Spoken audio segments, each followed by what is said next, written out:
Good evening, everyone. This is a meeting of the Transportation Committee. Today is Monday, February 28th. It's a little after 2 p.m. First item of business on our agenda today is approval of the agenda and minutes. Our minutes are from January 24th, 2022. We'll entertain a motion to approve those as written or make any corrections or amendments.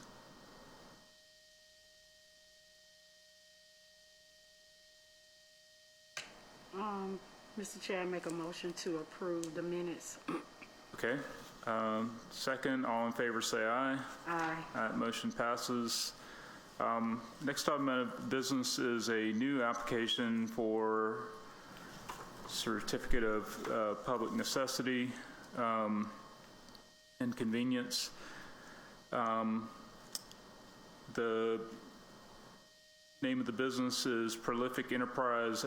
Owner is Raphael Giles. Detective Pitts, you want to tell us about this? Yes, sir. Mr. Chairman, we have a new application for a non-emergency medical service, Prolific Enterprise. And Mr. Chairman, this applicant has met the necessary requirements to move forward with the application. All right, thank you. Is the applicant present? Sure. Please step to the podium. You may have to pull down that mic. Thank you. Hi, good evening. I'm Raphael Giles. This is my business partner. All right. And you guys are going to be just doing, bringing folks to their medical appointments and that sort of thing? That is correct. Non-medical emergency transportation. I work in healthcare currently, and I've seen a need from a lot of my nursing facilities in regards to a lot of their residents needing transportation to and from things like dialysis, their dialysis appointments, as well as from their discharges from hospitals. And they're having a tough time getting those individuals to those appointments and back to their facilities. So felt like there was a need and felt like we could help. All right, great. Councilor Tate, do you have any questions? All right, we'll entertain a motion to recommend this to the full council for approval. Yes, Mr. Chair, to recommend this item for full council for approval. All right, second, all in favor say aye. Aye. Aye. That motion passes. Thank you. Thank you all. And this will likely be on the council agenda in a couple of weeks. Weeks, yeah. It's 2 weeks. Yep. So I'll call you, let you know. Okay. All right. All right. So, next up on our agenda, we have ALDOT roadway lighting maintenance agreement submitted by the Office of the City Attorney. Ms. Argo, are you going to speak to that? Good afternoon. Noon? That sound? Yep. Yes, so I'm here representing Director Fowler, and I'm really just going to entertain questions if you guys have questions related to the agreement. Sure. All right. So I'll start. So the agreement that we have here looks pretty standard from ALDOT regarding, roadway equipment, lighting, traffic signals, that sort of thing. And then the Alabama Power agreement portion of it, that's dated from 2016. So is this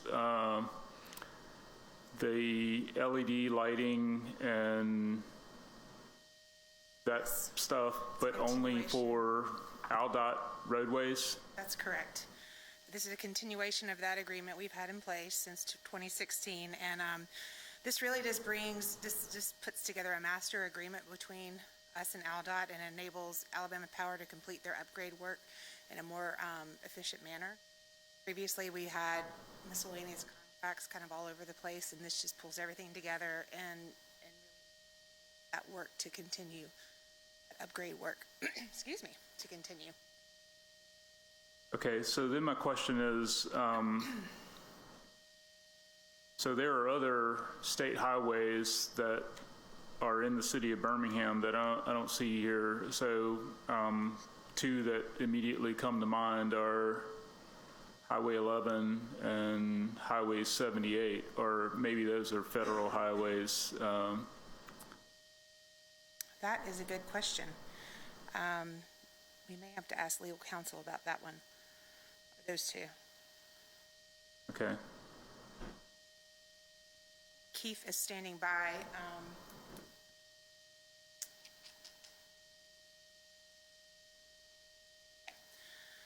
We will address that question and make sure that everything that needs to be covered under this agreement is. Okay, but the intent is for this to cover all of the state highways that are within the city of Birmingham? Correct. Okay. Do you know the answer on? Okay, so I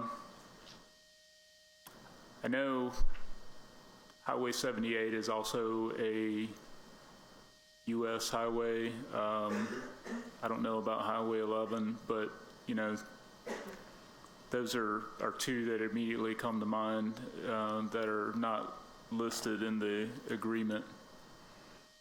Okay. I'll ask him. Okay. 78, gotcha. All right. Counselors, do you have any other questions?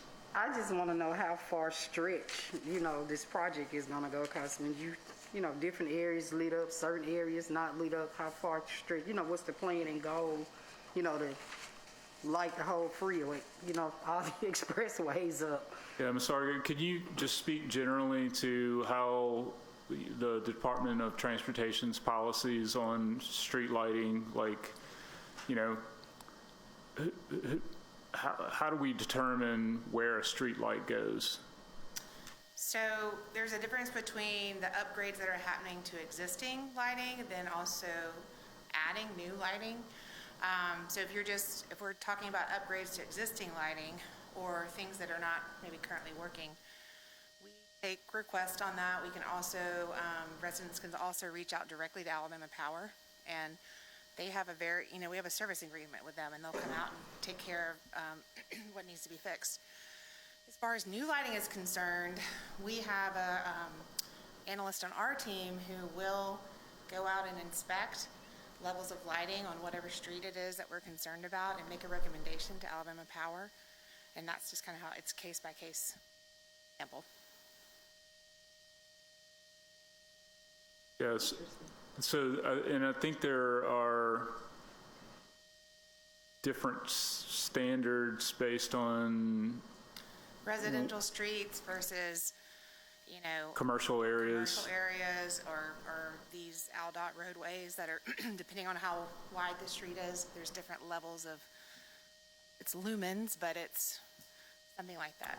Yeah, so like, I think just as a general rule, we try to have a street light at every intersection street. So that's, every intersection in the city should have a street light. Absolutely. And then in some of your higher density and commercial areas, you'll have, you know, multiple lights along the street on both sides to like light up the sidewalk. And then, but I think in residential areas, most residential neighborhoods, I think you typically only have street lights at the intersections. Is that correct? That's right. Okay. But definitely reach out to us if there's some areas of concern. You know, traveling on the expressway, I see, you know, you see the poles, but the lighting is not working. You know, you get in certain parts, it's dark, then you drive up, it's lit up, and it's just the same, you know, like on the, you know, expressway. So I would imagine if, you know, why. That's kind of a separate issue. And so Okay. this agreement really has nothing to do with interstate lighting at all. And Director Fowler owes you guys an update on that. So we'll be reporting back on that soon. I don't have an update on that today. Yeah, so I think this may have been before the new council was seated, but Department of Transportation brought to us basically a pilot project that they're doing with Alabama Power to address the interstate lighting. And that project, and again, it's a pilot project because there hasn't been this type of agreement before, but under this agreement, Alabama Power is going to address the interstate lighting on 2059 between roughly 31st Street and out to Airport Highway. Really, you know, what's happened, so the lights on the interstate have been out for many years, and what's happened, don't ask me how this happened, but you know, basically the copper's been stolen out of all of these lights. You know, they pulled the copper and pulled it out of the conduit and everything, and so in any case, they're doing this pilot project to address one small section of that, with the idea that if this works out well, that we'll continue doing it. I think that pilot project's going to cost us about $2 million, right? Yeah, I know we on a different subject, but yes, it's $2 million. I think the first year that the city, I think AlDOT is going to pay us $500,000 in the first year, and then we come back on the back end for the next 2 years to fund it completely, so we can do this whole extension from airport to, I think, I want to say Avenue. Okay. Yeah, and you know, I will say that you know, when you hear City of Birmingham folks, you know, talk about it, they seem to think that it's only the City of Birmingham. It's not. I've been out to Trussville. Trussville's got the same problem. You drive, you know, anywhere across the state, anywhere across the nation, you know, really, and they've got the similar type of issue. You know, these folks travel the highways, they get around, if they can steal copper in Birmingham, Alabama, then they know how to do it pretty much anywhere. I got your answer for 78 and 11. According to the lawyers, this agreement was actually given to us by AlDOT. It was not negotiated. So these are the actual roadways that were selected by AlDOT. So if we wanted to add, I guess we can just, like politely say, hey, could you consider adding those two roadways to the to another agreement? But he said those were just selected by AlDOT, not by us. Interesting.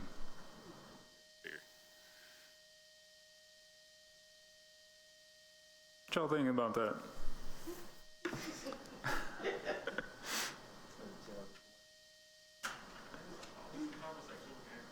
Yeah, I mean, maybe we ought to ask him. Go ahead. Yeah, so quickly, I want to make sure I'm clear. Basically, the roads listed are going to have the lighting upgraded by AlDOT, and then we're responsible for maintaining it, or is this only about giving Alabama Power the right to maintain the existing? It's about giving Alabama the power. Okay. Alabama Power the right to maintain the lighting, just the way that it happens in every other city street. Okay. Yeah, I was just making sure because, like I said, there's lighting issues on 75, 79. So I didn't know if anything involved. And so also, are we been at a place where there's been responsibility assigned to who's responsible for the lights, or is that still getting kicked back and forth? Alabama Power is responsible. No, I mean the lights, interstate, state roads, like 79, 75 are state roads. They pave those roads, they maintain those roads, but the lighting has been always, like the lighting in a lot of places off on these state roads. Well, and I think that's what this contract is, or this agreement is going to help with. Giving Alabama Power, us having a blanket agreement with Alabama Power for them to be able to maintain and replace the lights that need to be replaced on these state. Okay. Because those are different lights too. Those aren't the same LED lights that Alabama Power installed. So I'm think- unclear as to what we can expect going forward under this, as far as, are they going to get all the lights on like these roads up and running in the city limits? That's my understanding. Yeah, I'm thinking that maybe we ask AlDOT and Alabama Power to come and talk to us, because, you know, you're asking about highways that are on here and specified that are covered under this, you know, lease agreement, which was approved in 2016. I'm asking about highways that aren't even listed here. So maybe we just need to get more clarity from them. And that'll also, you know, if we can get them here, then that'll also give us the opportunity to say, hey, look, there's lights that are currently out on some of these highways that you have listed Right. under this existing agreement. So, Well, that's my concern. Like, nowhere in here does anybody take responsibility for the lights on the state roads. And so I don't know if it doesn't seem like the state is being careful not to say that those are our lights or whose lights they are. So do we see those as the city's lights, or do we see those as the state lights? Or That is what they are, city lights that are maintained by Alabama Power. and the city basically leases the lights, right? We lease the equipment. So, Well, I'm saying those are differently. To my knowledge, Alabama Power is only putting in those LED street lights. Or are they doing different variations of lights? Because the ones on, say, like 75 or basically like the lights that are on the interstate. They're those circular ones with about 8 bulbs on them, or 6 or 8 bulbs on them. As far as project specifics, I'd have to go back and get more information, but I can certainly look at that one, and perhaps we could get if you guys are asking about specific projects that are still kind of on the books, we could get that. Yeah, because reading it, I think basically it's just giving Alabama Power the ability to maintain the lights that they installed. They basically switched over when they swapped over to LED. I don't think this has anything to do with any of those state lights. it seems like that, but, you know, I wouldn't be opposed to us, you know, delaying this 2 weeks and inviting them to come and, you know, give us more clarity on what exactly the arrangements are. Yeah. Will Mr. Mitchell be able to get them here for us?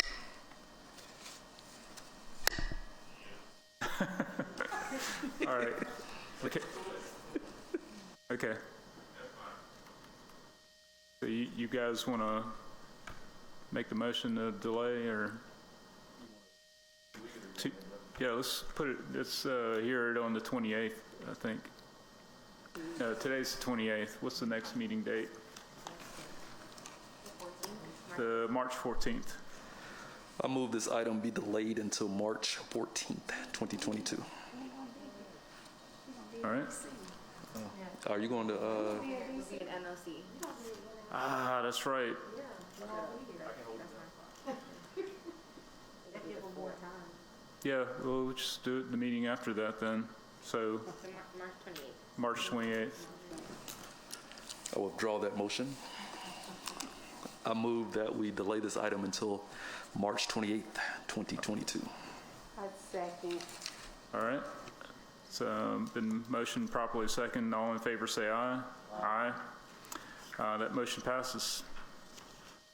Next item of business is an amendment to the agreement with River North Transit, LLC, a subsidiary of Via Transportation, Inc., submitted by the Department of Transportation. Sargo? Right. This is an extension of our previous contracts, and we are extending it until September 20, no, till this September, which is the farthest that we can extend it based on the 3 years that we've been working with them. And I'll just take questions from you guys.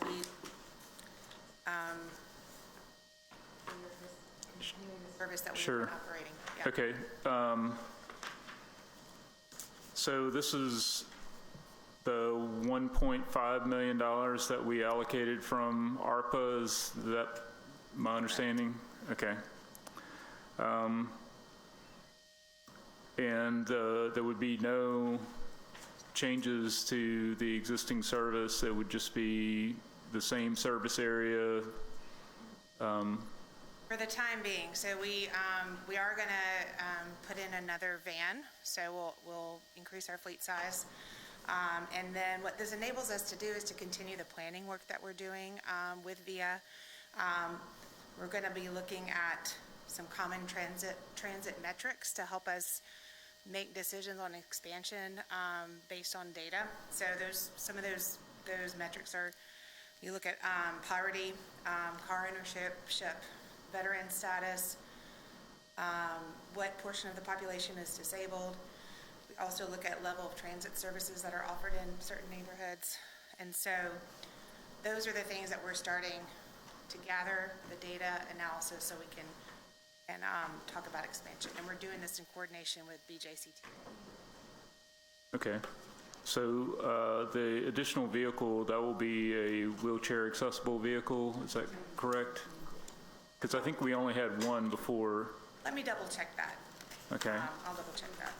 Yeah, I see that they're going to a total of 7 vehicles, and 2 of those are wheelchair accessible. And I think we had 6 previously, and only 1 of them was wheelchair accessible.